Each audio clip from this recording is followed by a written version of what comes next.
ആടുകളും ഒട്ടകങ്ങളും നിറഞ്ഞോ. പിന്നെ നിസ്കാരമില്ല, പിന്നെ വെള്ളിയാഴ്ച പോലുമില്ല, പിന്നെ ഒന്നുമില്ല. റസൂലുള്ള പലപ്പോഴും സ്വഹാബികളോട് അന്വേഷിക്കും, എന്താണ് സഅലബയുടെ അവസ്ഥ, നിസ്കരിക്കാൻ വരുന്നില്ലല്ലോ. അയാളിപ്പോ കാശിലങ്ങ് കൂടിയിരിക്കുകയാണ്, ഒട്ടകത്തിലും ആടിൻ്റെയൊക്കെ കാര്യത്തിലാണ്. റസൂലുള്ളാഹി തങ്ങൾ പറഞ്ഞു, സക്കാത്ത് പോയി മേടിച്ചു കൊണ്ടുവാ. ഒട്ടകത്തിന് സക്കാത്തുണ്ടല്ലോ, അപ്രകാരം ആടിന് സക്കാത്തുണ്ടല്ലോ, ആ സക്കാത്ത് ഇങ്ങ് മേടിച്ചു കൊണ്ടുവാ. ചെന്ന സ്വഹാബികളോട് ഇതെന്താ സക്കാത്തോ, അങ്ങനെയൊന്നും ഞാൻ തരൂല്ലല്ലോ എന്ന് പ്രതികരിക്കേണ്ട താമസം. യാ വൈഹ സഅലബ, സഅലബയുടെ നാശമേ എന്ന് പറയുന്ന റസൂലുള്ളാഹിന്റെ മുമ്പില് പരിശുദ്ധ ഖുർആനിലെ ആയത്തിറങ്ങുകയാണ്, സഅലബയെ ശപിച്ചുകൊണ്ട്. വമിൻഹും മൻ ആഹദല്ലാഹ്, അല്ലാഹുവിനോട് മുൻപ് കരാർ ചെയ്ത ആളുകൾ, ലഇൻ അതാനാ മിൻ ഫളിഹി, ഞങ്ങൾക്കെങ്ങാനും അല്ലാഹു ഔദാര്യം ചെയ്യുകയാണെങ്കിൽ ഞങ്ങൾ സ്വതക്ക ചെയ്യുകയും ഞങ്ങൾ നല്ലത് ചെയ്യുന്നവരാവുകയും ചെയ്യും എന്ന് പറഞ്ഞ ആളുകൾ ഇപ്പോൾ കണ്ടില്ലേ, ബഖിലു വതവല്ലൂ വഹും മുഅ്രിദൂൻ, ഇപ്പൊ അവർ തിരിഞ്ഞു കളഞ്ഞത് കണ്ടില്ലേ. സ്വഹാബികളായവരുടെ പോലും മാനസികാവസ്ഥയിൽ അങ്ങനെ ഉണ്ടായിട്ടുണ്ട്. നമ്മളവരെ തെറ്റിദ്ധരിക്കാൻ പറയല്ല. അങ്ങനെ ഉണ്ടായിട്ടുണ്ടെങ്കിൽ എൻ്റെ പ്രിയപ്പെട്ട മുഅ്മിനീങ്ങളെ, നമ്മൾ ജീവിതത്തിൽ ഒഴിവാക്കുന്നവരാകരുത്. നിസ്കാരം പരിപൂർണമായി മനഃപൂർവ്വം ഒരാൾ ഒഴിവാക്കുകയാണെങ്കിൽ അള്ളാഹുവിൻ്റെ ദീനിൽ നിന്ന് അവൻ പരസ്യമായി ധിക്കരിച്ചുകൊണ്ട് പുറത്തുപോയി എന്ന് ഹദീസിന്റെ ഗ്രന്ഥങ്ങളിൽ നമുക്ക് കാണുവാൻ കഴിയും. ഉസ്താദ് ഇവിടെ പറഞ്ഞുവല്ലോ നേരത്തെ, ആദ്യമായി അവന്റെ പരീക്ഷണങ്ങൾ മുഴുവൻ അവന്റെ നിസ്കാരവുമായി ബന്ധപ്പെട്ടുകൊണ്ടാണ്. മരണം സുഖകരമാകുന്നത് നിസ്കരിക്കുന്നവർക്കാണ്, ഇല്ലാത്തവന്റെ മരണം വളരെ പരാജയമായിരിക്കും. അവന്റെ ഖബറിന്റെ ഏകാന്തതയിലേക്ക് അവന്റെ നിസ്കാരം കടന്നു വരികയും ഖബറിൽ നിസ്കാരം അവന് സ്വാന്തനമേകുകയും ചെയ്യുമെന്ന് ഹബീബായ നബി മുഹമ്മദ് മുസ്തഫ. നിസ്കരിക്കുന്നവർക്കൊരു പ്രയാസം ഉണ്ടാവില്ല, മനസ്സിന് സമാധാനം ഉണ്ടാവും, മനസ്സിന് ശാന്തി ഉണ്ടാകും. അങ്ങനെയാണ് ആത്മാർത്ഥമായിട്ട് അള്ളാഹുവിലേക്ക് മുൻനിർത്തി നമ്മൾ ഓരോന്നും ഒരിക്കൽ പോലും പിഴക്കാതെ മരണം വരെ നിസ്കരിക്കുന്ന ആളുകൾക്ക് ഒരു പ്രയാസം ഉണ്ടാവില്ല, ഒരു തിടുക്കം ഉണ്ടാവില്ല എന്ന് ഖുർആൻ. ഒരു തിടുക്കം അവർക്കുണ്ടാവില്ല, ദുന്യാവ് വാരിക്കൂട്ടാനുള്ള അത്യാഗ്രഹം ഉണ്ടാവില്ല. അപ്രകാരം എന്തെങ്കിലും ഒരു സങ്കടം വരുമ്പോഴേക്ക് പ്രയാസം ഉണ്ടാവില്ല, അല്ലേ? ഇന്നൽ ഇൻസാന ഖുലിഖ ഹലൂവ വഇദാ മസ്സഹു ശർറു ജസൂവ. വളരെ ധൃതിയുള്ളവനായിട്ടാണ് മനുഷ്യന്റെ സൃഷ്ടിപ്പ്. ഒരു പ്രയാസം വരുമ്പോഴേക്ക് ആ പ്രയാസത്തിൽ അവൻ ഭയവിഹ്വലനാവുകയാണ്. ഒരു പ്രയാസം വരുമ്പോഴേക്ക് വഇദാ മസ്സഹുൽ ഖൈറു മനൂവ, ഒരു സന്തോഷം വരുമ്പോഴേക്ക്, അല്ലാഹുവിന്റെ ഒരു അനുഗ്രഹം വരുമ്പോഴേക്ക് ഇത് പടച്ചോനെ ഒന്ന് ഓർത്ത് ചെയ്യേണ്ട സംഗതിയല്ല എന്ന് അവനങ്ങ് വിചാരിക്കുകയാണ്. പക്ഷേ ഇല്ലൽ മുസല്ലീൻ അല്ലദീന ഹും അലാ സ്വലാത്തിഹിം ദായിമൂൻ, നിസ്കാരം പതിവാക്കിയ ആളുകൾ ഒഴികെ അല്ലാഹു തആല ആ വിഭാഗത്തിൽ നമ്മെ എല്ലാവരെയും ഉൾപ്പെടുത്തുമാറാകട്ടെ. അല്ലാഹു തമ്പുരാന്റെ റസൂൽ മിഅ്റാജിന്റെ രാവിൽ ഒരു കാഴ്ച കാണുകയാണ്. ഒരു വിഭാഗം ആളുകൾ വലിയ പാറക്കല്ലുകൾ അവരുടെ തലയിലേക്ക് ഇങ്ങനെ ഇടുകയാണ്.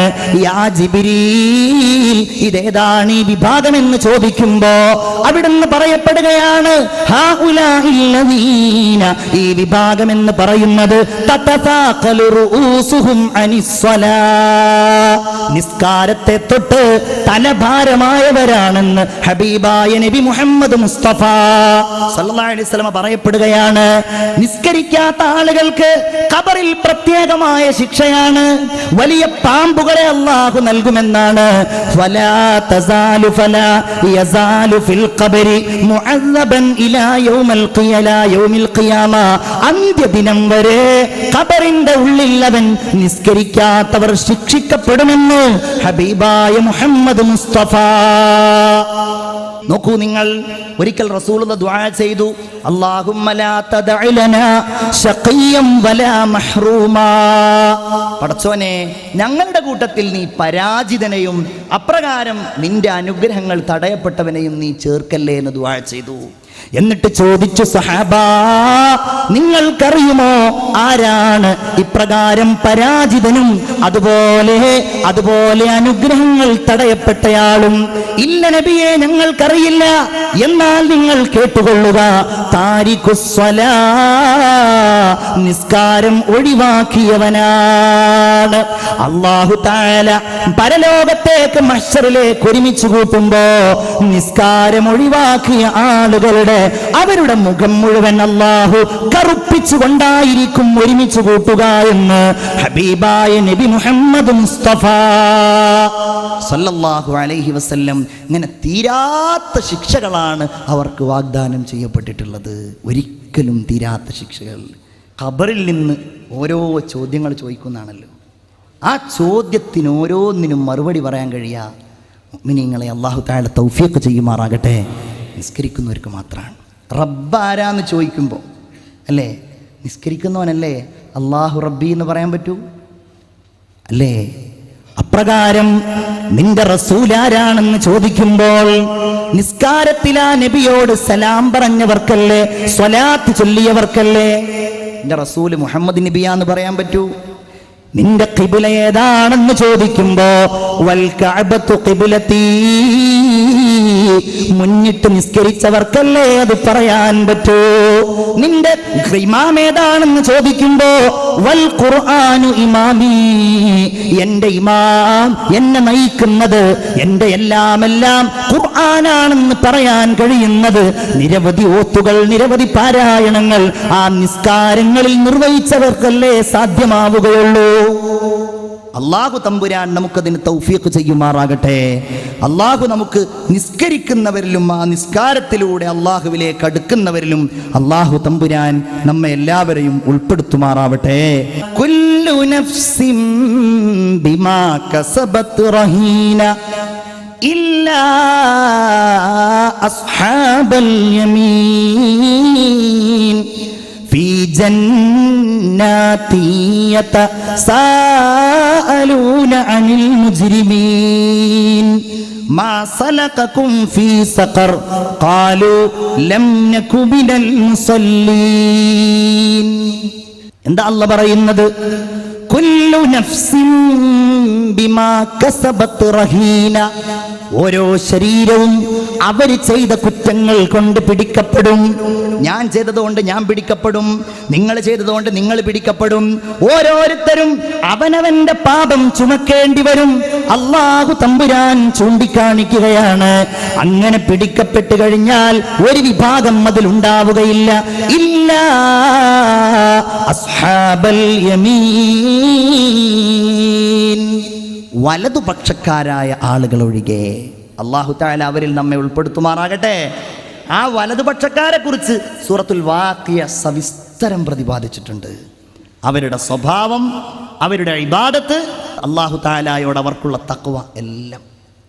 നമ്മളൊക്കെ അതിൻ്റെ അടുത്തല്ല എങ്കിൽ ആ അടുത്തവരുടെ അടുത്തെങ്കിലും പടച്ച റബ്ബ് നമ്മയൊക്കെ എത്തിക്കുമാറാവട്ടെ. ബഹുമാനപ്പെട്ട സയ്യിദ് അലവി മൗലദ് ദവീല സയ്യിദ് അവറുകളൊക്കെ, ആ വലിയ മഹാന്മാരൊക്കെ ഈ പറഞ്ഞവരോ അല്ലെങ്കിൽ ഇതിന് മുകളിലുള്ള ആളുകളോ ആയിരിക്കും. അസ്ഹാബുൽ യമീനിൻ്റെ മുകളിൽ അസ്ഹാബുൽ മുഖറബൂൻ എന്ന് പറഞ്ഞ വേറൊരു വിഭാഗമുണ്ട്. അള്ളാഹുവിലേക്ക് വളരെ അടുത്ത ആളുകൾ, ഏറ്റവും അടുത്ത ആളുകൾ. മിനൻ നബീന വസ്സുദ്ദീഖീന വശുഹദാഇ വസ്സാലിഹീൻ, നബിമാരിൽ നിന്ന്, പ്രവാചകന്മാരിൽ നിന്ന്, സ്വാലിഹീങ്ങളിൽ നിന്ന് അവരിൽപ്പെട്ടവരായിരിക്കും ഇവരൊക്കെ. പടച്ചോൻ നമ്മളൊക്കെ അവരുടെ ഇരുത്തിരുന്നു കൊണ്ട് ഈ ദീന് പറയുന്നത് കൊണ്ട്, വാള് പറയുന്നത് കൊണ്ട്, നല്ലത് ചെയ്യുവാൻ പ്രതിജ്ഞ എടുക്കുന്നത് കൊണ്ട് നമ്മയും അവരുടെ കൂടെ സ്വർഗത്തിൽ ഒരുമിപ്പിക്കുമാറാവട്ടെ. വലതുപക്ഷക്കാരൊഴികെ, വലതുപക്ഷക്കാരായ ആളുകളൊഴികെ, ഫീ ജന്നാത്ത്, അവർ സ്വർഗത്തിലായിരിക്കും. യതസാഅലൂന അനിൽ മുജ്രിമീൻ, സ്വർഗത്തിൽ നിന്ന് അവർക്ക് എന്താ പണി? ഈ നരകത്ത് കടന്ന പാപികളായ ആളുകളെ കുറിച്ച് ഇങ്ങനെ സംസാരിക്കുക. നമ്മളുടെ കൂട്ടത്തിലുണ്ടായിരുന്ന VIP ആണല്ലോ അത്, മൂപ്പര് നരകത്തിലാണല്ലോ, ഇതെന്താ പറ്റിയത്? ഇങ്ങനെ ചോദിക്കും. ഏതായാലും അവർ തീരുമാനിക്കും നമുക്കെല്ലാവർക്കും അവരുടെ കൂടെ ഒന്ന് പോയിട്ട് നമുക്കൊന്ന് ചോദിച്ചാലോ. അങ്ങനെ അവർ ചൊല്ലും, അവരോട് ചോദിക്കും, മാ സലകകും ഫീ സഖർ, നിങ്ങൾ എന്തേ സഖർ എന്ന നരകത്തിൽ കിടക്കുന്നു? നിങ്ങൾ എന്തേ ഈ നരകത്തിൽ കിടക്കുന്നു? അതിനവർ പറയുന്ന മറുപടി, ഖാലൂ ലം നകു മിനൽ മുസല്ലീൻ, ഞങ്ങൾ നിസ്കരിച്ചിരുന്നില്ലട്ടോ. ഞങ്ങളെല്ലാം നല്ലത് ചെയ്തിരുന്നപ്പോഴും ഞങ്ങൾ നിസ്കരിച്ചിരുന്നില്ല, ഞങ്ങൾ പാവങ്ങൾക്ക് ഭക്ഷണം നൽകിയിരുന്നില്ല.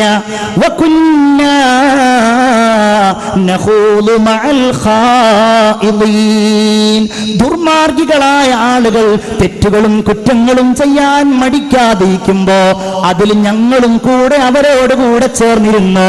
അതുകൊണ്ടാണ് ഞങ്ങളും നരകാഗ്നിയിൽ കിടന്നത് എന്ന് നിസ്കരിക്കാതെ സഖർ എന്ന നരകത്തിൽ കിടന്നവർ നല്ല ആളുകളോട് മറുപടി പറയുമെന്ന് പരിശുദ്ധ ഖുർആൻ. നമ്മൾ പറഞ്ഞതും നമ്മൾ കേട്ടതുമൊക്കെ അല്ലാഹു തആല ഒരു സാലിഹായ അമലായി നമ്മിൽ നിന്ന് ഖബൂൽ ചെയ്യുമാറാവട്ടെ.